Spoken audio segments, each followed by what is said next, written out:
Good morning, everyone. I'm Dr. Julia Royston of BK Royston Publishing, Royal Media and Publishing, and the Book Business Boss Consulting, helping you get your message to the masses, turn your words into wealth, and be a book business boss. And also for the Kingdom Ministries, where I'm always helping to build people so that we can build the kingdom, building people so we can build the kingdom. All right, so I'm your message motivator this morning, the 9:30 with Julia Royston, message motivator. Super excited about praying that I say something, as the preachers say on Sunday morning, something I will say or do that would bless you today as you get ready for church, or if you're like we are, we kind of snowed under. The snow came real fast and real hard, and about 3 inches fell really quickly. So some churches are going to be closed. So whatever I can do to motivate you and get you going and get you moving. So we've been in this series for the love of, and happy belated Valentine's Day. And know that you're loved. God loves you first, and then we love you too. Um, so Mark 12:31. Two commandments Jesus said. First, love the Lord with all your heart, soul, mind, and strength. And the second is like, namely, this: thou shalt love thy neighbor as thou love thyself. Who is my neighbor? Who is my neighbor? Who is my neighbor? So, when you say neighbor, and of course, historically, the children of Israel, they moved as a tribe, they moved as a people, they moved as a community, they moved as the children of Israel, they moved, all the tribes moved together. They lived near each other. And even to this day, people of Jewish faith, they live in communities. They believe in family, they believe in all of that good stuff. So they believe in being together as a group, like minded, like God, like service, like faith, all of that. So their neighbor was really close to them. Sometimes their neighbor was literally next door. And when they lived in tents before they had houses, that was, so your neighbor was the neighbor next door, in the tent next door. So when we think of neighbor, that's probably the first thing that we think of is the neighbor next door, the people who live in the neighborhood near us. I believe that is where the root for neighborhood is. It's your neighbor. Then, Mr. Rogers made it famous in the 1960s and 70s. It's a beautiful day in the neighborhood. It's a beautiful day for a neighbor. Won't you be mine? Won't you be mine? I have always wanted to have, I watched it. I've always wanted to have a neighbor just like you. Always wanted to live in the neighborhood with you. So let's make the most of this beautiful day. Since we're together, we might as well say, would you be mine? Could you be mine? Won't you be my neighbor? Does that sound like a kid who watched Mr. Rogers' Neighborhood? And I guess I was watching Mr. Rogers' Neighborhood when he had the first African American co-host and character on his show. I saw that, but he wanted to bring community, whatever that was about, and it was all about neighbors and getting along. And but the kingdom of God is like that too. In the Old Testament, there's tons of don't do this, don't covet your neighbor's anything. They cow, they donkey, nothing. Whatever your neighbor had, be happy for them, but don't covet. Don't be jealous. Don't make it drive you to do something illegal. Don't even covet their wife. Yeah, you see her, she's beautiful, but don't covet anything they have, because whatever God intends for us to have, we're gonna have it. So the who is my neighbor? Probably your neighbor next door. That's probably um your first encounter is that we're going to say, yeah, my neighbor next door. So the people next door. Now when my parents moved us from one neighborhood to the other, we were the first Black family in the neighborhood. And so they didn't know us. And so they were like, well, we didn't want no Black people in this neighborhood. And they had a petition. I didn't even know about it. So many, many years later, my parents said they had a petition to get us run out of, sell our house and get out, even though we owned it. And they had all this list of things they didn't want: cars in the yard, trash, whatever. And my dad was like, I'm not all about that. And so after a few years, no, we didn't move. My mother's still there. You know, the neighbor next to us, we had a key to their house. They had a key to our house. So what's that tell you? So what's that tell you about that kind of neighborhood relationship? And before the husband died, he was like, "These are the best neighbors ever." Well, it wasn't that way at first because you didn't know your neighbor. But once you get to know your neighbor, then you love them. So sometimes we have preconceived notions about our neighbors. We don't like them, we don't know them, whatever. So we just assume we don't like them. That's kind of where prejudice to prejudge prejudice comes from. But once we know them and we love them, and I bought a cup of sugar and you brought in my mail, and oh, you saw that flowers and you knew I was out of town, so you brought the flowers in your house. Miss Gibson used to do that. If we were out of town and somebody delivered something, she would bring it in her house. And as soon as we came home, I got it off the front porch because we didn't care. We thought that was wonderful. My mother hugged her and said thank you and brought whatever the package was on the doorstep, especially if we were gone to convention or something. So neighbor next door, that's the first thing you think about is your neighbor next door. And then you think about neighbor next to kin. But then Jesus took it a little bit further when he said, "Who is my mother? Who is my father? Who is my next of kin?" You know, they sometimes that becomes a little because the Bible does say, "Honor your father and your mother, that your days may be long." And we honor them, but we don't worship them. My dad was hero and all that. My sisters, and we loved him dearly, but we honored them. We still honor my mother, who's still alive. We honor our father by the things that we do, but we don't worship them. We still have to worship God. So I had to find that out personally, that my neighbor is my next of kin. The people that's a part of my neighborhood, loving that neighborhood. And that's sometimes can be easy. Like in my family, my immediate family, my sisters and my parents, that was pretty easy because we were pretty lovable people. Now my sisters, they don't play no games now. Don't roll up on them. They don't play no games. But but it's easy to love them. You know them. You live with them. You see them down, you see them up, you all around. But then there are some times when God takes you places and you still love them, but you're heading in a different direction. The children of Israel moved as a pack, moved as a family, moved as a group. If you married in, everybody was together and interrelations and all that. But then there's sometimes we gotta love the next of kin from afar. Sometimes we have to love the next of kin because we're headed into two different directions. Where they're headed and the choices they make, it doesn't make me not love you. It just means I can't hang out with you because I could get arrested and go to jail if I'm hanging out too tough. The decisions you're making are dangerous, endangering me and my family. Now, fortunately, I've never had that with my family to feel like, okay, I'm with these people and the choices they're making are endangering me. No, never had that. But then there were still some directions and decisions I had to make that my sisters or my parents didn't necessarily agree with. But because I was following God, they were like, okay, we'll cover you in prayer. We got your back. We may not agree. We may not see it like you see it because the vision he gave me is not what he gave them. But we got you.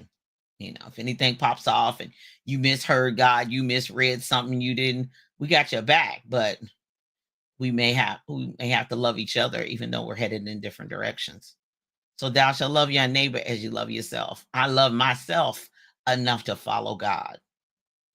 So I still love people when they're headed in different directions because God didn't say, oh, love them when they right. Oh, love them when they do what you want. Love them because you can manipulate them and control them. Ouch. Love them because they do everything that you say. No, just said love your neighbor as you love yourself. So sometimes our neighbor is next door. Sometimes my neighbor is next of kin. And then sometimes my neighbor is the human next to me.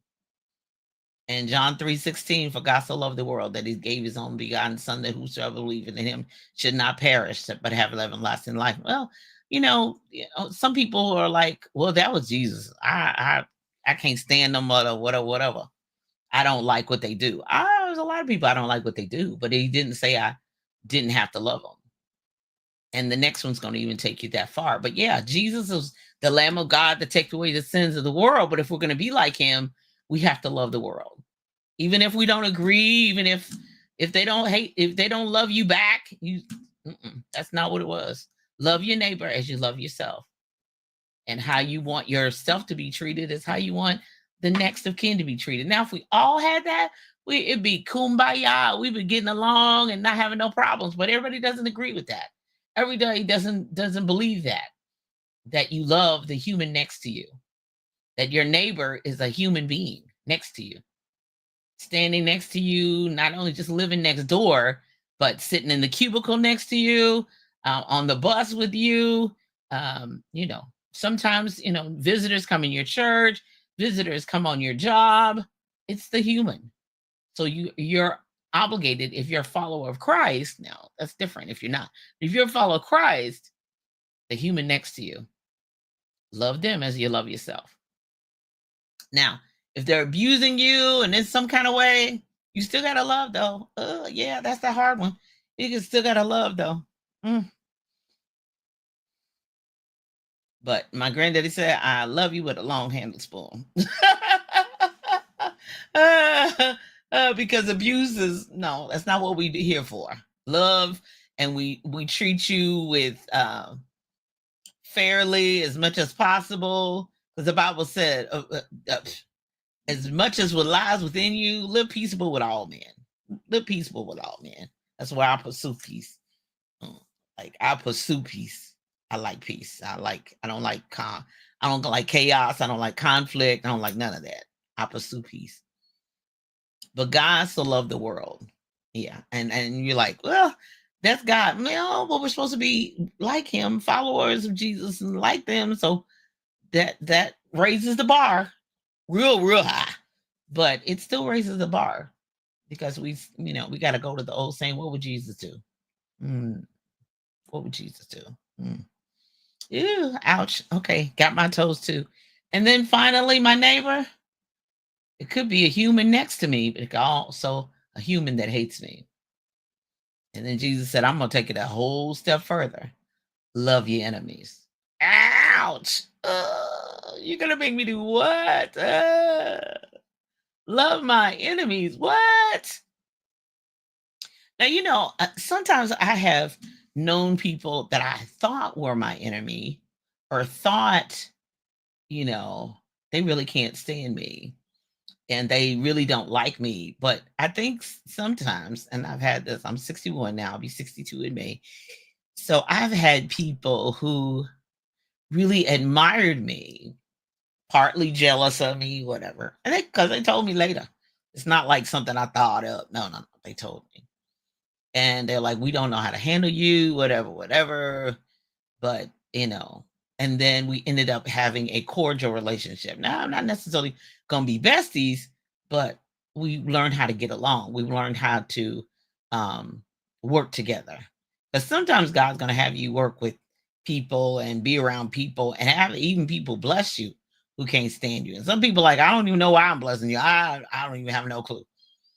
So that's the reason why you have to love the enemies, because they're still a human being. Yeah. Even though you don't like what they do, you don't like how they treat you, you don't like that, they're still a human being. Now, abuse is where I cut it off. I don't think we need to hang out. If you're abusing me, manipulating me, that's witchcraft. I'm not doing that. But I'm still going to say, God bless you. God help them. God change their heart. And I put them in your hands. I can't worry about that. I don't want no ill will. I've known people who's like, I want this bad thing to happen. No, because you reap what you sow. So if you sowing that for somebody else, it come back on you. No, no. I'm gonna let God. He said, "Vengeance is mine." He's gonna do the repaying, and so I'll let Him do the repaying. And sometimes I've seen God's vengeance, not mine. I didn't wish nothing. It went way far beyond what I was thinking. I'm like, what in the world? And then now this took maturity. This took being a grown up. Prayed for them and said, oh, Lord, help them as they go through whatever they're going through, whatever that is. I didn't wish it on them. I didn't want it for them. Some things I don't wish on. I wouldn't want nothing to happen to nobody like that. But sometimes you gotta. It's out of your hands. Your job is to love. That's it. That's your job. That's your job. And if they hungry, feed them. Even if it is your enemy, they starving, they hungry, feed them. I mean, that takes Christ like faith. That takes Christ like love. That takes Christ like everything. It just does. Even people who want to see you harmed, who want, when men shall revile you and hurt you, say all manner of evil against you falsely for my sake, great is your reward in heaven. So, you gotta eat that whole roll. You gotta eat that whole thing. So this love thing is not for the faint of heart. It's easy to love. It was easy to love the neighbors next door when they realized we kept our yard as good as theirs. It was easy to love the neighbors when, well, of course, I never knew they were trying to get us out until I was grown. But, it's easier to love neighbors when we get along and hi and hello and all that. But, it takes a grown-up to love when people don't want good for you, when you have to leave them in God's hands and let him fix it and let him work it out and let him turn it and let him do it. And then you got to sit there and watch it. Watch all the, because Paul said, I wouldn't have you ignorant of Satan's devices. So you got to watch Satan's devices and how they're trying to get you to fall and slip and mess up and get in trouble. And it's rough. Been there, done that. But greater is he that's in us than he that's in the world. He will cause you to love people and get along and be peaceable with people. Don't like you. Can't stand you. You know it. But there's just something about it. And it's not fake either. You just like, Lord, help them. Lord, bless them. And you roll on. Because you have a higher purpose. You have something that God has called you to. And you realize that you cannot pour sweet water from bitter hearts and bitter spirits. You can't do all that. It comes out foul. It comes out foul. It comes out wrong. No. And yes, it hurts. Yeah, I'm not going to lie to you and tell you it doesn't. And yes, it upsets you. And that love thing can be hard. Yeah, it can. But greater is he that's in us than he that's in the world. So therefore, you have to go back and say, God, help me to love. People who don't even love me, but help me to love. Help me to show love. Help me to, because sometimes hurt people. It's really, it's their problem. It's really not even yours. Sometimes it is, we conflict, but a lot of times there's something in them that wants what you have. It's the jealousy, envy, all of that. So they treat you crazy. They treat you bad. They do. They talk to you crazy because there's something in you that they want, and you can have it. And you can be filled with God's spirit and walk in his love and get along with people. And, I met some people at an event the other week, and they were like, we don't even know why we like you, but we like you. Oh my God, there's just something about you. I'm like, it's the God in me. That's all. Because in me dwelleth no good thing, but it's the God in me. And I want it to show and I want to be seen so that I can live my best life. Coming up at 10 a.m. Eastern Standard Time on envision-radio.com, where Praise Meets Talk 24/7. And then 11 o'clock, Spike Davis and Friends Show. Tune in for laughs, music, and more. Tuesdays, 10:30 a.m. Yeah, I have 2 internet radio shows that run every week. 2 different ones. Oh my gosh. 10:30 a.m. Eastern Standard Time. And the Book Business Boss Podcast.com is where the replays are for the Book Business Boss Show. And if you're ready to be a book business boss, go to beabookbusinessboss.com. If you are in the Birmingham, Alabama area, go to Spirit-Filled Christian Bookstore. Have some children's books in there. 1400 3rd Avenue West in Birmingham. I'll be down in that area really soon.